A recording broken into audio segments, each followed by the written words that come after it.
కరుణ నా record files ఎక్కడ? మీ room లోనే ఉన్నాయి. Nobody cares for sincere work. కరుణ మందులు వేసుకున్నావా? వేసుకున్నాను. జ్యూస్ తాగావా? తాగాను. నిజంగా? నిజంగానే తాగానండి. ఇందాక నుంచి అరుస్తున్న లోపల నుంచి మాట్లాడతావేంటి? నేను వంటింట్లో ఉన్నాను.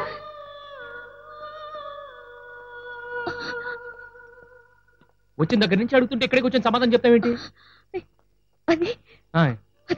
ఏంటి మీరు అడిగిన వాటి సమాధానం చెప్పింది నేను కాదండి. మరి నా కడుపులో ఉన్న పాప. ఆ రోజు చెప్తే మీరు నమ్మలేదు. ఈ రోజు మాట్లాడింది మన పాపేనండి. పాప మాట్లాడుతుందండి. అవునండి, మన పాపే. మన పాప గొంతుకి నా గొంతుకి తేడా ఉంది కదండి. పాప గొంతు ఎంత తీగా ఉంది కదా.